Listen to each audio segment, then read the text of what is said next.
काली नजर। माँ, माँ, अरे क्या माँ माँ कर रहा है? बकरी का बच्चा है क्या? अरे माँ, मजाक छोड़ो। मुझे फाइनली वो मेन चौराहे वाली दुकान मिल गई है। अब देखना, आपका बेटा दुगनी स्पीड से पैसा कमाएगा। उफ, ये क्या? मेरी ऑनलाइन मेकअप क्लास चल रही है। इतनी जोर से क्यों बोल रहे हो आप दोनों? अरे मेरी धर्म पत्नी जी, मेकअप क्लास बाद में करना। वो चौराहे वाली दुकान मिल गई है हमको। अरे वाह! रुको, मैं अपनी माँ को फोन लगाकर बता देती हूँ। अरे मैं भी अपने रिश्तेदारों को बता देती हूँ। कितनी खुशी की बात है। हाँ हाँ, मैं भी अपने दोस्तों को बता देता हूँ। 1 हफ्ते बाद रजिस्ट्री है। बस, घर में खुशी का मौका था। उन तीनों ने अपने अपने फोन उठाए और लोगों में बात फैलाना शुरू कर दिया। और रही सही कसर श्वेता बहू ने अपने पड़ोस में सबको बताकर कर दी। अरे वर्मा आंटी, अब हम भी जल्दी कार ले लेंगे। घर का रेनोवेशन होगा और ठाट से रहेंगे हम भी। अरे ऐसा क्या हुआ? लॉटरी बाटरी लग गई है क्या? अरे इस बार चौराहे वाली मॉल में हमको भी दुकान मिल गई है। दुकान नंबर 21, जो एकदम चौराहे पर है। अब ग्राहक बढ़ेंगे तो आमदनी भी बढ़ेगी ही ना। अरे वाह, कितनी खुशी की बात है। मैं बहुत खुश हूँ तुम्हें इतना खुश देख के। बाकी एक बात कहूँ, सबको मत बताते फिरना। किसी की नजर लग जाएगी तो खुशी की खबर वापस लौट जाएगी। हैं? ऐसे थोड़ी ना होता है। अब डरा रही हूँ। अरे सही कह रही हूँ। काली नजर कहते हैं इस चीज को, जब आप किसी को कुछ बताओ और वो काम बिगड़ जाए। अरे लेकिन मैं तो... तुमने सबको बता दिया ना? हाँ, फोन लगा लगा के। अब बच के रहना। काली नजर बड़ी खतरनाक होती है। श्वेता इतनी खुश रहती है कि वो वर्मा आंटी की बात पर ध्यान ही नहीं देती, जबकि पड़ोस में और भी लोगों से खुशी की खबर शेयर करती रहती है। अगले दिन राजेश बहुत दुखी होकर घर आता है। अरे बेटा, क्या हुआ? मुंह क्यों सूजा हुआ है? मधुमक्खी ने काट लिया क्या? माँ, वो दुकान किसी और के पास चली गई। किसी ने ज्यादा भाव लगा दिया। अरे पर बात तो आपसे हुई थी ना उस दुकान वाले की। हाँ, आज मैं टोकन अमाउंट देने गया था, तब मुझे पता चला। कोई आकर सुबह मुझसे पहले ही ज्यादा अमाउंट दे गया। काली नजर। क्या? क्या कहा? वर्मा आंटी ने समझाया था कि किसी को बताना मत, वरना काली नजर लग जाएगी। अच्छा, तुम्हें उनकी बात मान लेनी चाहिए थी। उनकी बात मान लेती, लेकिन उसके पहले ही सबको बता चुके थे ना हम तीनों। अरे अगली बार से ध्यान रखेंगे। कोई भी नई चीज होगी तो किसी को नहीं बताएंगे। तीनों कुछ दिन ऐसे ही रहते हैं, पर एक दिन श्वेता को एक मेल आता है। राजेश, मेरा ऑनलाइन मेकअप कोर्स कंप्लीट हो गया। अब मैं खुद का पार्लर खोल सकती हूँ। अरे वाह, अपने मोहल्ले में ही खोलते हैं। ये जो घर के सामने दुकान है ना, वहीं। हाँ, यहाँ सस्ती भी मिल जाएगी। अगले दिन श्वेता वर्मा आंटी के पास जाती है, मिठाई का डब्बा लेकर।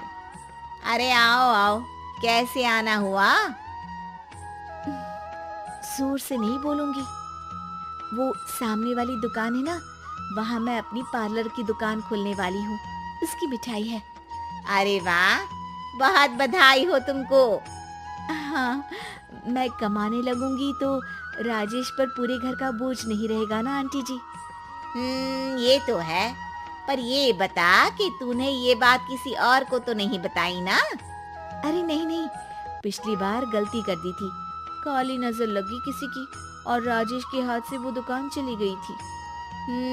सबको मत बताना। चलो मैं चलती हूँ, कल दुकान की बात करने भी तो जाना है।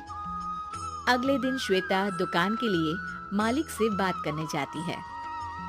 अरे लेकिन दुकान तो हम कल रात को ही किसी को दे चुके हैं। कल ही? हाँ, कल ही। 2 दिन बाद कोई यहाँ पार्लर भी खोल लेगा। अब कहीं और दुकान देख लीजिए। अरे पर हमको भी तो पार्लर ही खोलना था। हाँ भाई, ये एक ही दुकान है, आधी आधी तो नहीं दे सकता ना मैं। राजेश और श्वेता घर पर हताश होकर आ जाते हैं। इस बार तो किसी को बताया भी नहीं था, अब किसकी काली नजर लग सकती है। सुनो, तुमने माँ को बताया था क्या? अरे कैसी बात कर रही हो, माँ की नजर थोड़ी ना लगेगी। पक्का तुमने किसी को नहीं बताया था ना? सिर्फ वर्मा आंटी को बताया था, उन्होंने ही मुझे किसी को नहीं बताने को कहा। अरे यार, तुम भी सही हो, मेरी माँ को नहीं बताने को कह रही हो, पर वर्मा आंटी को बताना तुम्हें जरूरी लगा। अरे वर्मा आंटी ने ही तो काली नजर के बारे में बताया था ना, वो हमेशा हमारा भला ही तो चाहती है। मेरी माँ भी हमारा भला ही चाहती है। अरे पर चिल्ला क्यों रहे हो, बात नहीं कर सकते क्या आराम से? नहीं आता वो आराम से बात करना, और करना भी नहीं चाहता हूँ मैं। दुकान जाने का दुख गुस्से में बदल गया था और राजेश और श्वेता में बात बंद हो गई थी। 2 दिन बाद मोहल्ले में पार्लर का इनॉग्रेशन हुआ, जिसमें मोहल्ले के सभी लोगों को बुलाया गया, पर श्वेता, राजेश और माँ नहीं जाते। माँ, अंदर आ जाओ, क्या देख रही हो? अरे नया पार्लर देख रही हूँ अपने आंगन से। देखो, माँ को दूसरे का सुख देखने में कितना मजा आ रहा है, मेरा दुख नहीं दिख रहा इन्हें। यहाँ मेरा पार्लर भी तो हो सकता था। अरे चुप रहो यार, हर बात में लड़ाई क्यों ढूंढ रही हो? राजेश और श्वेता फिर बहस करने लगते थे। तभी माँ ने दोनों को बाहर बुलाया। अरे जरा देखो तो, दुकान चलाने वाले का बोर्ड पर नाम क्या लिखा है? श्रुति वर्मा। गाड़ी निकाले बेटा, हमें कहीं जाना है। काली नजर का इलाज कराने? राजेश अपनी बाइक निकालता है। तीनों ट्रिपलिंग कर रहे हैं। माँ राजेश को उस मॉल वाली दुकान पर लेकर जाती है जहाँ राजेश अपनी दुकान खोलने वाला था। यही दुकान लेना चाहता था ना तू? हाँ, पर इनको भी दुखी करने लेकर आई हो क्या यहाँ पर दुकान दिखाकर? वहाँ काफी नहीं था? अरे श्वेता, थोड़ा सब्र रख, अभी पता चलेगा कि हम यहाँ क्यों आए हैं। बता, इस दुकान चलाने वाले का नाम क्या है? अनुपम वर्मा। कुछ समझ में आया? वो दुकान वाली श्रुति वर्मा, ये दुकान वाला अनुपम वर्मा, और हमारे पड़ोस में हमने उस दुकानों के बारे में बताया किसको था? वर्मा आंटी को। मतलब वर्मा आंटी ही हमारा काम बिगाड़ रही है? नहीं नहीं, ऐसा नहीं हो सकता, ये बस इत्तेफाक है। राजेश अपना फोन निकालता है और श्रुति वर्मा और अनुपम वर्मा के नाम फेसबुक पर सर्च करता है, जहां ये दोनों ही वर्मा आंटी के रिश्तेदार होते हैं। श्वेता को समझ में आ जाता है कि वर्मा आंटी की ही नजर काली नजर है। अब क्या करना है? कोई भी खुशी की खबर हो तो काली नजर से बचना है, यानी वर्मा आंटी से बचना है। अरे पर मुझे ये समझ में नहीं आया कि वो हमारे साथ ऐसा क्यों करेंगी। अरे बेटा, एक सीख है, दूर के आदमी को आपकी तरक्की से कम परेशानी होगी, पड़ोसी को ज्यादा। दोनों माँ की बात में हामी भरते हैं और अगला काम चुपचाप करने की कसम खाते हैं, ताकि आगे से वर्मा आंटी कोई काम ना बिगाड़ सके।